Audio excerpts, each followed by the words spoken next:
Hi, everybody. I'm Laura, And I'm Allison. and this is the Earp Top 5 podcast for For freedom. freedom!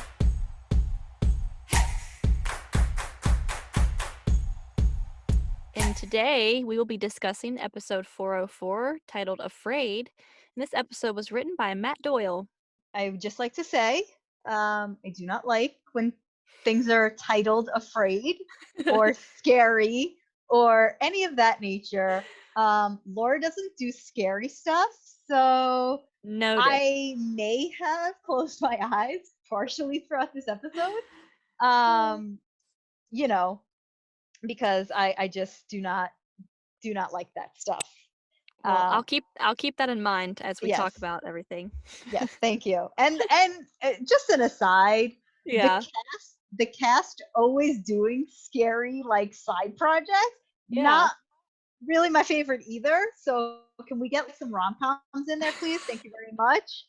All right, let's get started. So my, in no particular order, first top moment of this episode and pretty much the season so far has been the introduction of the new characters. In Mhm. particular, my new favorite person is Deputy Assistant Director Naomi Haicha and her love of a plaid jam jam. I myself am a lover of a plaid jam jam. And so I really enjoyed her little kind of fish out of water, no pun intended, because she did transfer over from the Department of Fisheries Yep. um, to the Black Badge division of uh, demons that shall not be named, I guess. Yeah. And also, the return, which we spoke a tiny bit about with his, tiny appearance last episode, but the Right. return of Jeremy, who's as the new G-man is looking capital G good, I would say. Mhm. Um, but yeah, just I know a lot of people that thought that the Black Badge was going to be the big bad this season. So having its appearance and seeing how it kind of has evolved and whatnot was really funny to see those little that reintroduction of it, and just see them go like, this is Black Badge. Yeah, those characters, Naomi, it made me laugh because definitely like a 360 from any kind of Black Badge leader that we saw in previous seasons.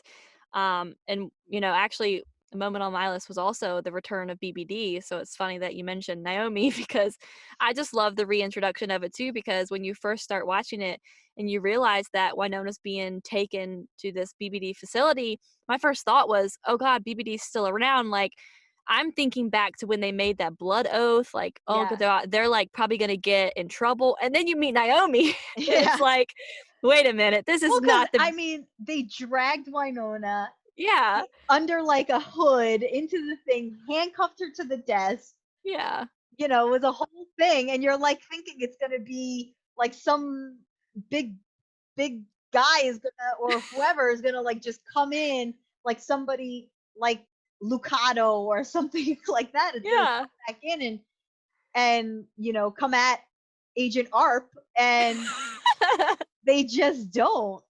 And then yeah.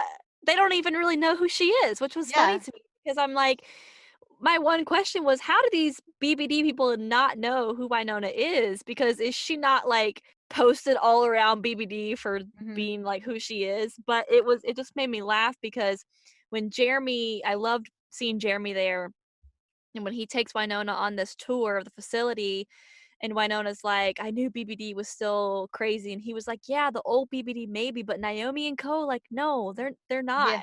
It's like I wonder how BBD turned into what it is now with Naomi being in charge versus Well, what I it used. wonder. I mean, they did mention that, like, obviously Naomi said she was transferred in, and a bunch of other Mhm. people were transferred in. I wonder if, because they had a file on her, Yeah, on Winona, and I wonder if Jeremy altered that file so that they it's wouldn't true. be able to find Winona. Do you Yeah, know what that's I mean? true. Or look That's a for good her. that's a good point. They I might just have, came up with that right now on the which is fly. which is why they're all calling her Winona Arp. Yeah, Agent Arp. Um, Which made me laugh, but I loved that they brought BBD back for this episode just because, like, BBD as a whole or as an entity was such a big part of previous seasons, and, like, the whole mhm, idea behind the Black Badge division was, like, a founding part of the show, and so the fact that they brought it back, but, like, put a spin on it, and it's, like, yeah. not really the BBD we remember, I really loved that. Yeah. I also liked when Jeremy brought her into like the weaponry room and introduced her to Anthony, and then he says when they're doing the tour, when he brings her to the truck, and he is like, "You see that red button? Don't press it." And she's just like, She "Oh, oh, does, back oh, and oh." forth. And he's like, "You don't tell somebody not, especially somebody like Winona. You don't tell Yeah. them not to press the button because the one thing they're gonna want to do is press the damn button." Mhm. I loved Um, that between them though, their relationship, like that yeah. kinda fun banter back and forth that she's kinda teasing Jeremy, I did love that though. The other thing that I really liked, I always like a nice costume change or whatever Oh, montage yeah. with her putting on the jumpsuit and everything That like was that, awesome. tying up those boots. So we love Naomi Heicha and we love Jer Bear's back. Yep, and the return of BBD, which was kind Yeah. of the same. So what else you got, Laura? My second one is a lovely domestic way hot situation.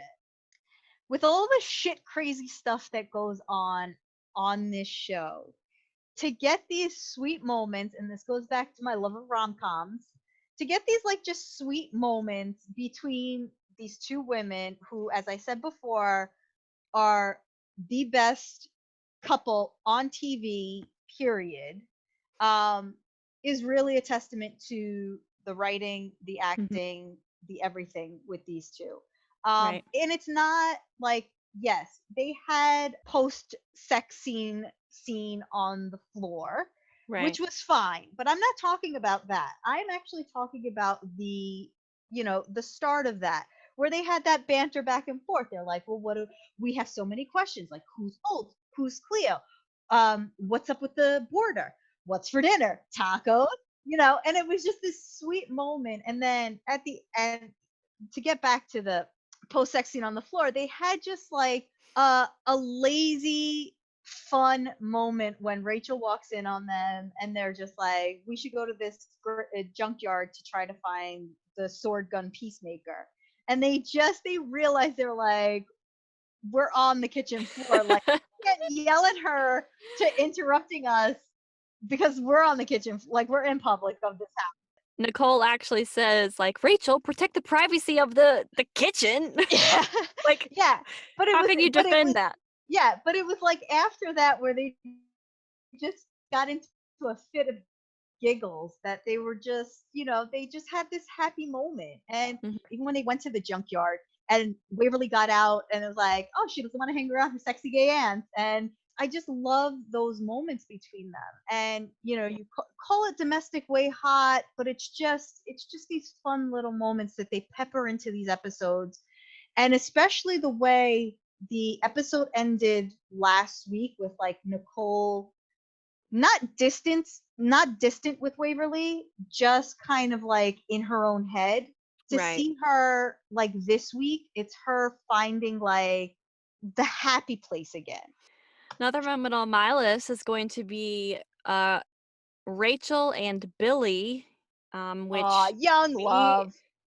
we have talked a lot about Rachel on this podcast. We love the introduction of Rachel, but I also just loved seeing this new character named Billy because it's someone Rachel's age finally. Like Rachel Yeah. gets to kind of mingle with this guy her age, and I loved that they were scavenging. It looked like they had gone to all the places in town that, like, the Purgatory citizens had kind of abandoned, and they were going through this diner and taking items and, Bunny Loblaw for PTA, like, these little items that they were trading, and they were kind of, like, flirting back and forth, Yeah. but it just made me laugh because poor Rachel, I mean, she could take some hints from Nicole, like, she needs a little help in the, flirting department, she's not super great at it. There's actually a fun fact in that episode in the diner, which I didn't realize because I'm not a reader of the comics. But in the Mhm. comics, the Valdez character wears that kind of like tan suede vest type Oh, of yeah, the thing one that Billy, like, gives that to her. Billy gifts her. So I think that that was a cute little nod after the fact that I realized Yeah. um was like a cute little nod to the comic, and we know that this show loves to do those types of nods to, Oh, yeah. you know, the origin of it all. Mhm. Yeah, I really like that as well. The Rachel does have to work on her game a little bit, but it I mean, wasn't. Billy leaned in for a kiss, and she, like, moved Yeah, away. you gotta understand though, she was living how long secluded in like a zombie infested Yeah. building where her best friend was a rat and her kitchen was her toilet, or whatever she said there. Yeah. But it was cute, the way they were together. It was kind of a yin and yang kind of thing Yeah. between them, and they did But have, I and I wonder how long was it for that 18 months that they like met Right. up somewhere, and then decided to kind of do the Yeah. scavenging together. Yeah, I wondered that. And has he tasted her kombucha? I wonder. That's a good question.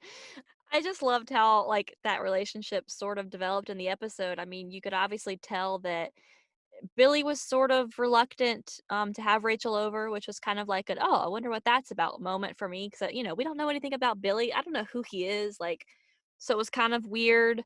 But then, you see them later on in the episode together, and you can just tell that, like, there is some real, stuff between them. I think that Hmm. they both are interested in one another. It's just, like, in a town of purgatory, sometimes, like, how do you even make things work? Like, the Yeah. fact that Nicole and Waverly are together is miraculous because in this town, like, how do you even date? Yes. And I also liked his mother mentioned that he had a picture of them two in his room, which was sweet. I really had hoped that like we would get to see more Mhm. of that. Yeah. Um, maybe down the line, who knows? My next one was the way when Winona had to go with Simon in the truck to guard the supplies that the BBD was sending into Purgatory, and Simon had not nice words to say about the town of Purgatory, and Winona was defending the town and the people in it, um, because if they may be meatballs, but they're her meatballs. And here's the thing about that, which I found very interesting, is that the day before, which she tells Jeremy, the day before, the people in this town tried to hang her.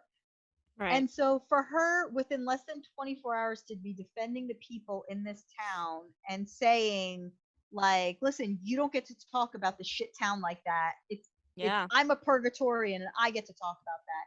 But it even Mhm. goes beyond that to where like Winona disappeared from the town for so long. Like Yeah. she was gone. She did not want to like be associated with this town at all, and she Right. reluctantly came back when Uncle Curtis died. So for her to like, we talk about like a character arc and a character trajectory and like just, you know, a glow up, as the kids say these days. That's a 180 for her to do. And I'm now a purgatorian through and through. And if you want Yeah. to say shit about this town, then I'm going to defend it with everything that I have. Right. So that's a moment for me where like you really felt for Winona. Like, yeah, this is her town. I really liked that whole moment with Simon as well because even before she gets in the truck, she's already trying to defend the town. And, like you said, it just shows how much she's grown. We talk about that all the time, and Yeah. I just love that she can finally say, like, this is her town and she's going to defend it. Even, back in season one where she didn't want to return, now we get to see her actually want to be there and want to defend it. And I Mhm. really liked being able to see Winona kind of just stand up for the town this time rather than always putting it down and saying terrible things about it. Yeah. So, talking about, Winona and Simon in this truck kind of leads to my next moment from the episode, which Laura's going to be reluctant to discuss, but I'll Correct? I'll take the lead on this one. Is the moment in the episode where Winona finally comes face to face with the Reaper, which is what we learned it is called. Is at the moment we don't know what it is, but Winona's I in this truck. I called him riffraff. If you get that Rocky Horror Picture Show reference. Yeah. So, we go from Winona being in this truck and having the back and forth with Simon to them she finds Doc in the back, which is kind of funny and and then like he runs off. And so like it's a really light moment and then all of a sudden she's in the back of this truck and then like everything kind of gets really somber and cold and then like Yeah. she hears this noise on the roof and then this music starts playing on the radio and I'm just like, "Okay, first of all, scary." Like Yeah. this is just the sum it up, this is the scary moment in every movie. You know it's coming. The main character is gonna get killed in this moment. Like you could just Mhm. feel it coming, like you get that creepy music, you get that like Mhm. footstep. I was like, "Oh god, what is happening?" Yes. And then all of a sudden this creature pops to the back of the truck and Winona comes face to face with it. And she gets this look on her face and Mel is so good at this. Like you kind of go from her being confused and not knowing like what's happening, what's going on, to her seeing this character and then she's like she has this feeling of like we know each other. Like Yeah. how do they have this kind of intuition with each other, which I'm guessing the Reaper has this weird ability to like Right. let the They person get connected. know. They got connected in some way. That's I mean, that's what I Yeah. took from it, where they Yeah. got connected in some way and so that's how the Reaper was able to find her as well. Okay. People who know me are probably like gonna say, you're ridiculous right now. But I have a kinship with Winona in that in sad situations, in like freaky situations, in scared situations, in inappropriate situations, I am the person to like try to make light of it, try to crack jokes, try to make myself kind of laugh at the situation to not like Right. feel the correct emotion of the situation. And I know I just said situation a lot, but Yeah. so when the Reaper kind of first popped in, she was still like cracking jokes about like, oh, this ain't kosher or whatever she was Yeah. saying. And I felt it for her. Now, as I said, this felt like I did watch it, possibly through fingers, but like Yeah.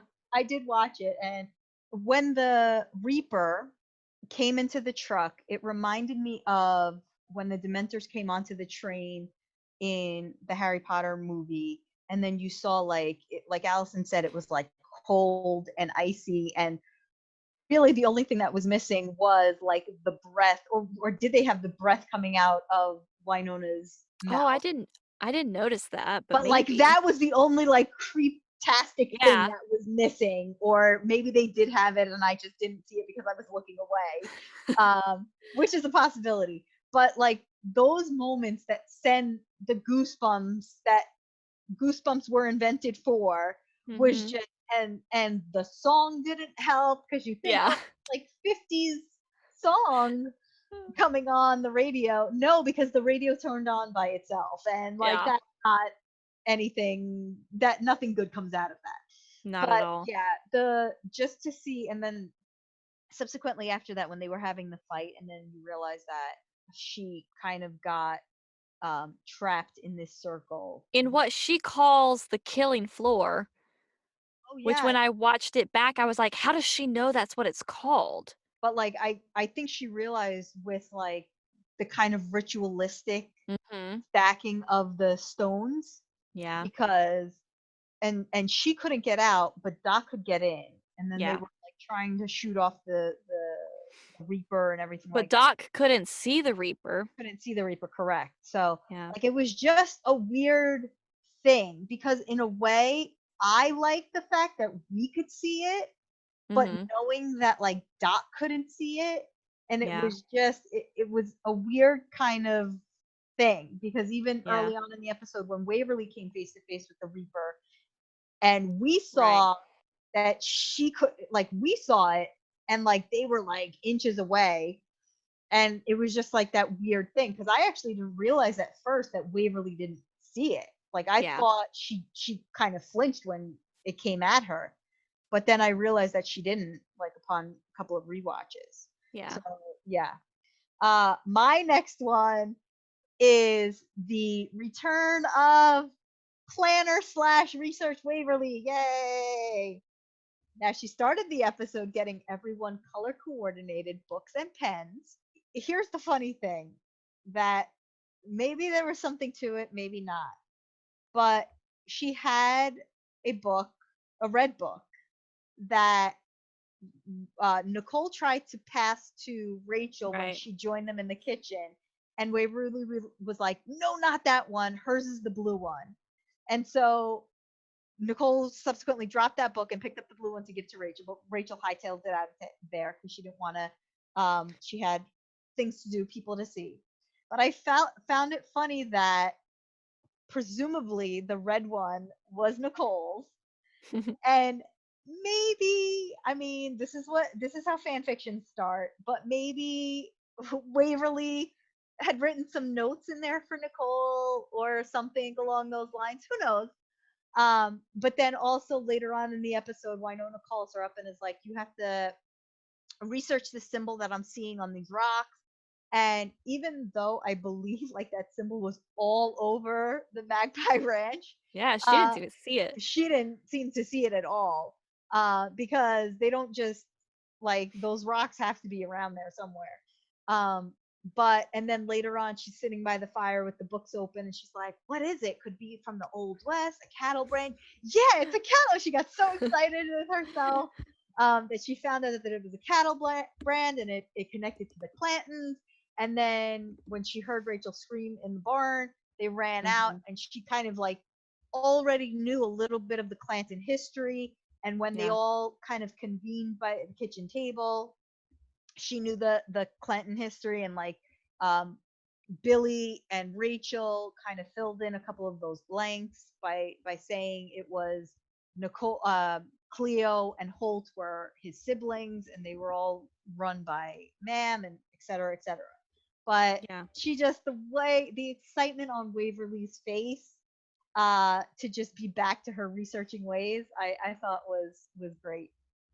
I also love being able to see that kind of like that version of Waverly because I think it's been we've seen it, like, a little bit here and there, but for some reason, I don't think we've seen it in that capacity since, like, season 1 when she was, like, big on researching, and so I love seeing that part of her because you can tell that it's something that she enjoys so much, and just seeing, like, the joy when she's flipping through the book and then she sees like, the Clanton cattle brand and she's like, "Oh, it's a cattle brand." I just love that too Yeah. because I love seeing Waverly excited and happy and, we got Yeah, to because see I that a think lot.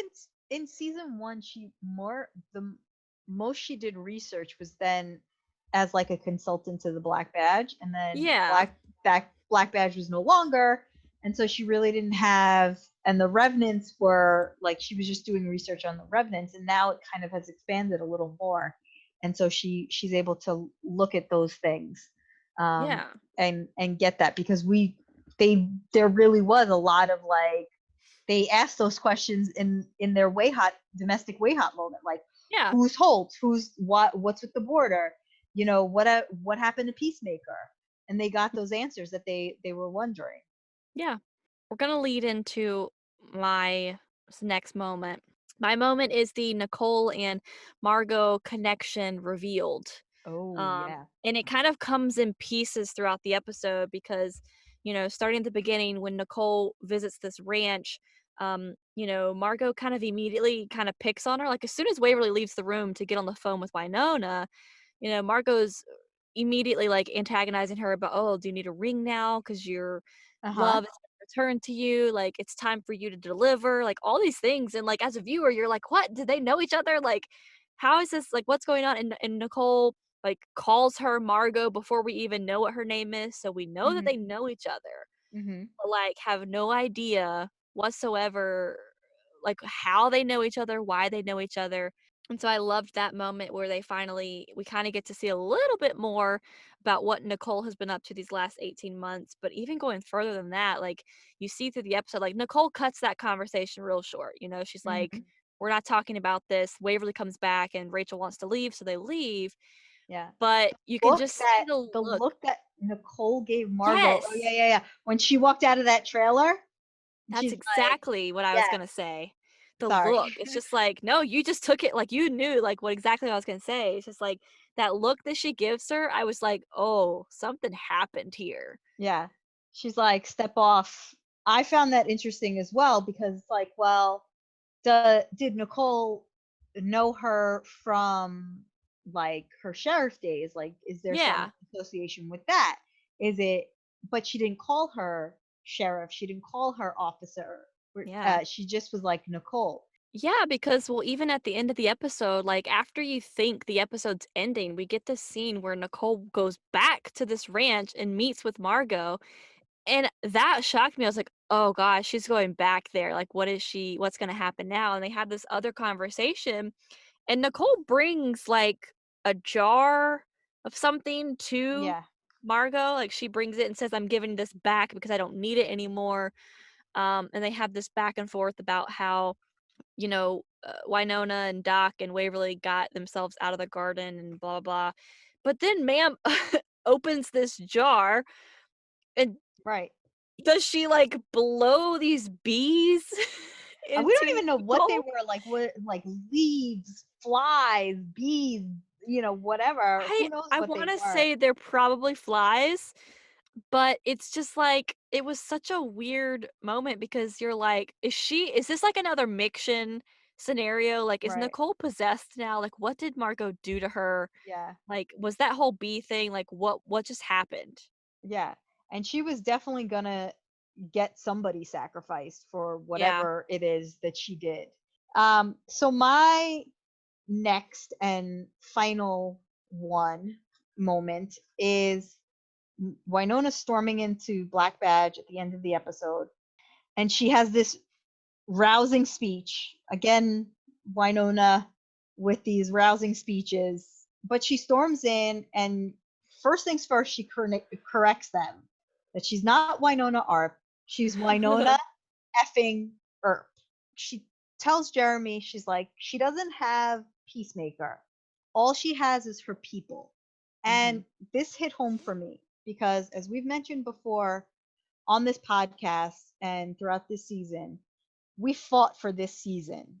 And when something like that comes up, I say I am Winona Earp people.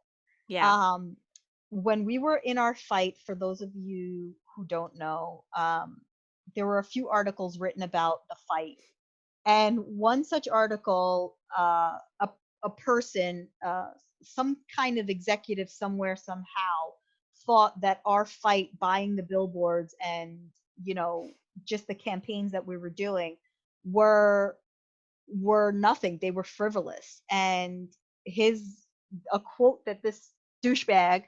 said was that it's not going to be saved by Winona Earp people or something along those lines, basically referring to us Earpers.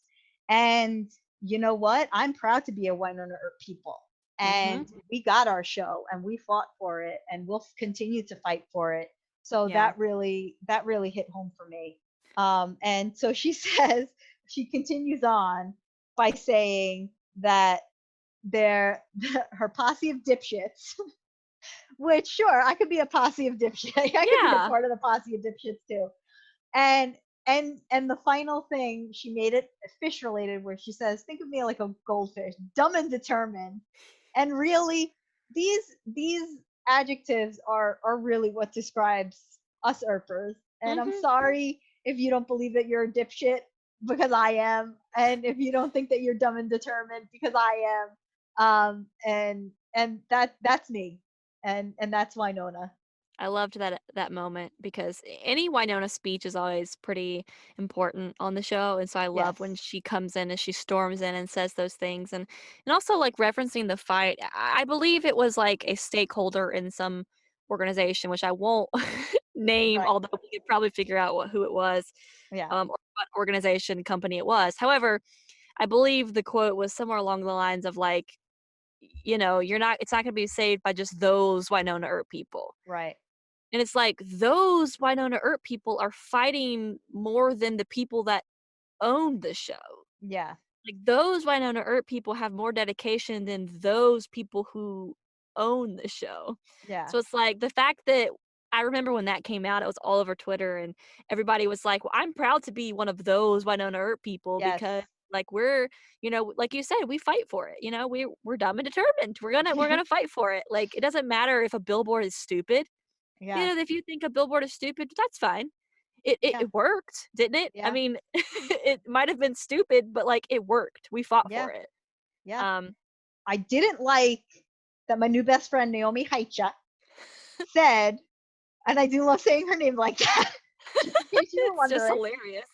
Um, I was a little freaked out the way she said, if you think, the demons are scary, wait till you meet upper management.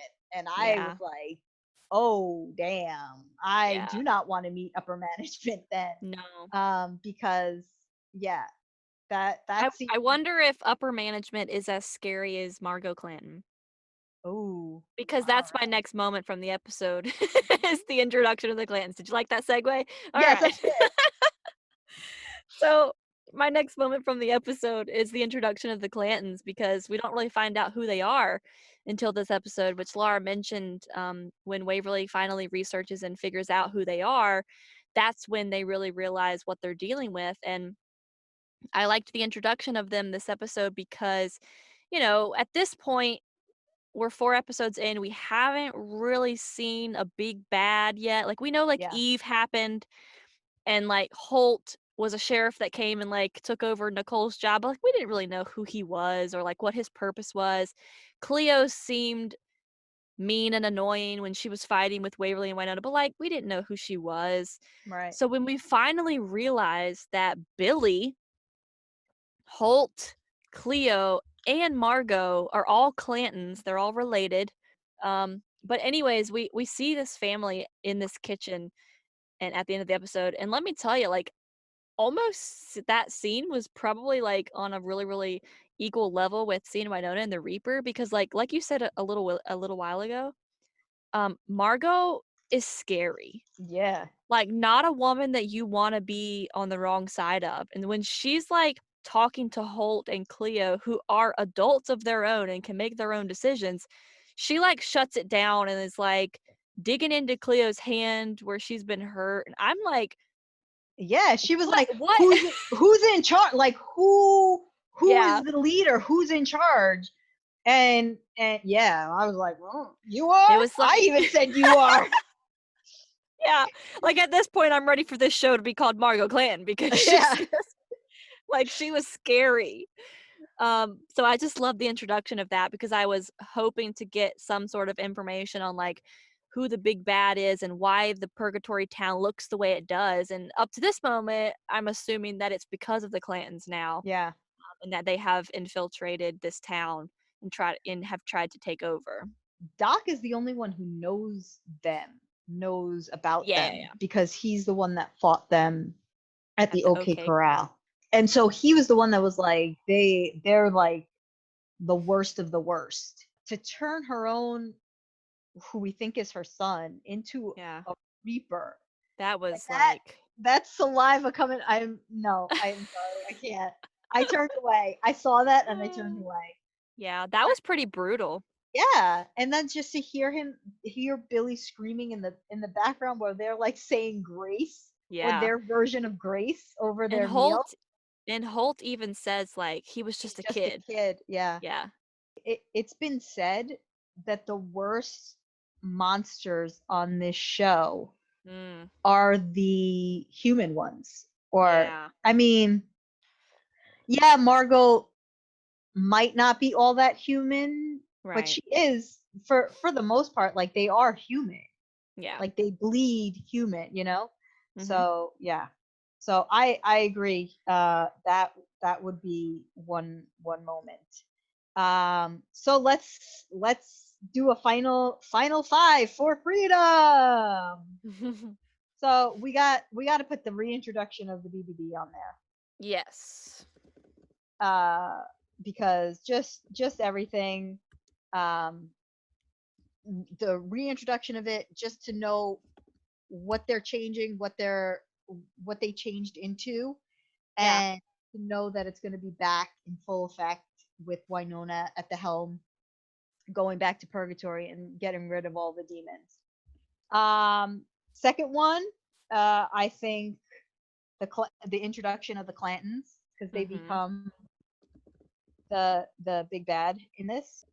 We could also put Nicole's like Margot interaction in there Yeah. because I it's think like so. it's all encompassing. Number three, I think we got to put domestic Wayhot in there because in an Yep. episode titled "Afraid," to have that little romantic moments between them was a nice reprieve for someone like me who does It not like scary moments. yeah, it did lighten the episode a bit. Um, what do you want to put for the fourth one? Um, I think I would probably say Winona and the Reaper maybe, because that was like the whole Yeah, premise of the the scary. scary, yes, the Yeah. scary Reaper moment. Um, sure, that would be a great moment, she says, not afraid at all.